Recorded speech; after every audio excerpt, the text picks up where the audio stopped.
అనిపించుకున్నారు Khammam corporate దంపతులు. ఎవరు ఊహించని విధంగా పట్టపగలే వరద ప్రవాహం ఉగ్రరూపం దాల్చడంతో ప్రజలందరినీ సురక్షిత ప్రాంతాలకు తరలించేందుకు దంపతులు తోట రామారావు, గోవిందమ్మ ఎంతో కృషి చేశారు. చిన్నప్పటి నుంచి పేద ప్రజలకు సేవ చేసే దృక్పథం తమ తల్లిదండ్రుల ద్వారా వచ్చిన వారసత్వం ద్వారా ఎంత కష్టమైనా ప్రాణం పోయేంత వరకు ప్రాణసేవకు, ప్రజాసేవకు అంకితమవుతామంటున్న రియల్ హీరో తోట రామారావుతో మా ప్రతినిధి Upender face to face. Khammam నగరంలో మున్నేరు వరద పోటుకు తీవ్రంగా ప్రజలు నష్టపోయారు. ఈ నేపథ్యంలో ఒక కుటుంబాన్ని ఆదుకోవడంగా మారిన ఈ రోజుల్లో ఆ ప్రాంతంలో దాదాపు 2000 మంది కుటుంబాలకు సంబంధించి ఎదురు వాదగా నిలుస్తున్నారు. ఆ ప్రాంతానికి చెందినటువంటి మాజీ కార్పొరేటర్ భర్త తోట రామారావు ప్రస్తుతం అతను ప్రజలందరి దృష్టిలో ఒక దేవుడుగా, గొప్ప వ్యక్తిగా చిత్రీకరిస్తున్న నేపథ్యంలో గత 4 రోజులుగా కుటుంబం మొత్తం కూడా ప్రజాసేవకు అంకితం అవుతూ, గత 6 రోజులుగా కుటుంబం మొత్తం కూడా ప్రజాసేవకు అంకితం అవుతూ, కుటుంబంలో ఏ ఒక్క వ్యక్తి కూడా ఆడడం కోసం తోట రామారావు గారు మనతో పాటు ఉన్నారు. తోట రామారావు గారు, చెప్పండి, గత 6 రోజులుగా తీవ్రమైనటువంటి ఇబ్బందులు ఈ ప్రాంతంలో ప్రజలు ఎదుర్కొంటా ఉన్నారు. ఈ వరదలు ఎలా అనిపించినాయి మీకు? అసలు నిజంగా వీళ్ళకి సేవ చేసే దృక్పథం మీకు ఎక్కడి నుంచి కలిగింది? మాది వ్యవసాయ కుటుంబం. 95 లో నా 2 కాళ్ళు ఇరిగి అనాదిగా రోడ్డును పడ్డా. ఆ తర్వాత 97 మే 18వ తారీఖు ఖమ్మం వచ్చి కూరగాయల బిజినెస్ స్టార్ట్ చేసిన తర్వాత ఈ ప్రాంత ప్రజలు అంచెలంచెలుగా మా వ్యాపార అభివృద్ధితో పాటు ఈ ప్రాంతాల పరిచయాలు ఏర్పడ్డాయి. 2005లో పెను తుఫాను వస్తే నేనెవరో తెలియకుండా, వాళ్ళెవరో తెలియకుండా రోజుకి 3 నుంచి 5,000 మందికి వరుసన 7 రోజులు ఆ రోజు అన్నదానం పెట్టబట్టి ఆ ప్రజలు నన్ను గుండెల్లో హక్కును చేర్చుకున్నారు. ఆనాటి నుంచి 10 సార్లు ఫ్లడ్ వచ్చినా ఇప్పటి వరకు పెడుతున్నాం, కూరగాయలు ఇస్తున్నాం, నిత్యావసర సరుకులు ఇస్తూనే ఉన్నాం. మొన్న 1వ తారీఖు నాడు తెల్లవారుజామున 3 గంటలు అనుకోకుండా ఉధృతి వరద వచ్చి 42 ఫీట్లు, గతంలో 35 ఫీట్లను దాటి రాలేదు. మన 42 ఫీట్లు రావటం వల్ల వితిన్ నా ఇల్లే 2 స్టేర్లు కంప్లీట్ గా మునిగిపోయింది. లిఫ్ట్ ఖరాబ్ అయింది. ₹1,00,000 పైన లిఫ్ట్ రిపేర్, 10 రోజుల దాకా సామాన్లు దొరకవని మెకానికులు చెప్తున్నారు. ఈ ప్రాంతంలో లారీ ఆఫీసులు ఉంటాయి. మెకానికులు, చిన్న చిన్న చేతి వృత్తుల వారు, నిత్యం ఇళ్లలో పనిచేసే కుటుంబాలే, పేద ప్రజలు ఎక్కువ ఉంటారు. దానికి చెల్లించిపోయి 1వ తారీఖు నాడు 2,000 మందికి అన్నం ఏర్పాటు చేసినాం. 2వ తారీఖు నాడు 4,000 మందికి అన్నం ఏర్పాటు చేసి ఉమెన్స్ కాలేజ్ కి 15 వెహికల్స్ పెట్టి ఇక్కడ పబ్లిక్ ని మెరక ప్రాంతాలకు తరలించి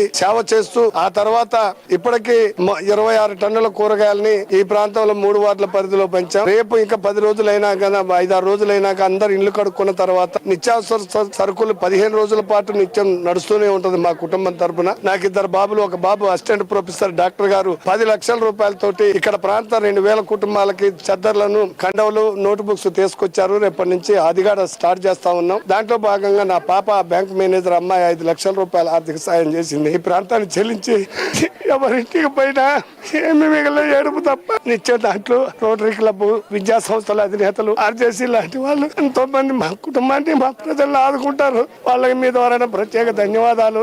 రాబోయే రోజుల్లో పార్టీలకి, కులాలకి, మతాలకి అతీతంగా ఈ ప్రాంత ప్రజలు, మా కుటుంబ సభ్యులని, 3 టౌన్ ప్రాంతాన్ని ఎల్లవేళలా మా ఊపిరి ఉన్నంత కాలం నా తర్వాత నా పిల్లలు కూడా ఈ ప్రాంతాన్ని ఆదుకుంటారని ఈ ద్వారా తెలియజేస్తా ఉన్నా. ప్రస్తుతం దాదాపు మీరు ఇప్పటికే ఒక 15 నుంచి 20 లక్షలు ఖర్చు పెట్టే నేపథ్యంలో, అంటే ఈ పేద ప్రజలకు సంబంధించినటువంటి ఒక్కసారిగా ఫ్లడ్ రాత్రి రాలేదు, డే టైం వచ్చింది, విషయాలు గుర్తు చేసుకుంటేనే చాలా భయంకరమైనటువంటి అర్థనాదాలు రోదన వినిపిస్తున్న నేపథ్యంలో ఎలా ఇంకా సేవా కార్యక్రమం ఎలా ఉన్నాయి? వీళ్ళు సంతృప్తికరంగా ప్రజలు ఉన్నారా? ఇంకొన్ని రోజులు సాధారణ స్థితికి రావడానికి ఎన్ని రోజులు పడుతుంది? ఇంకా సాధారణ స్థితి అంటే సుమారు ఇంకా 10 రోజులు పట్టొచ్చు. వాళ్ళకి ఏమీ లేదు. ఇక్కడ సుమారు 2-3 వేల మంది కుటుంబాలు అయితే రోడ్డును పడిపోయినాయి. ఖమ్మంలో భ్రాతృత్వం ఉన్నటువంటి నేతలు, దాతలు మీ ద్వారానైనా, ఇంకా వస్తు రూపేనైనా ఈ ప్రాంత ప్రజలకు సాయం చేయాలని మీ ద్వారా ఖమ్మం ప్రజానికానికి మరొకసారి మేము తెలియజేస్తా ఉన్నాం. ఇక్కడ స్వచ్ఛందంగా వచ్చి అసలు మా పేరు ఊరు తెలవనోళ్ళు, ఇతర జిల్లాల నుంచి, నిన్ననే హరీశ్రావు గారు వేలాది మంది సరుకులు, 6 లారీల సరుకులు పంపారు. 1000 కిట్లు మా బజార్కే ఇస్తున్నారు.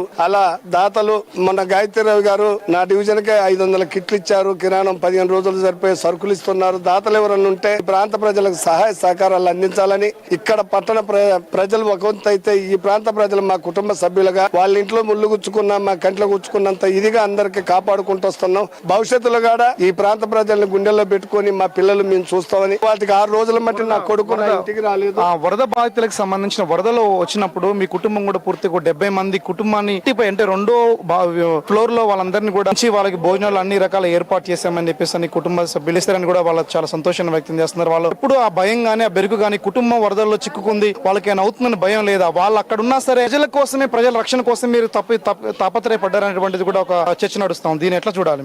ఆ రోజు అనుకోకుండా వరద 7 గంటలకు ఎక్కువ పెరిగేసరికి ఈ ప్రాంత ప్రజలు మీ పోదాం, మా బాబా ఇంటికి పోదాం అని చెప్పడానికని కార్పొరేటర్ కలవటానికి వస్తే ఆ సమయంలో నేను బయట ఇక్కడనే సేవలలో ఉన్నాను.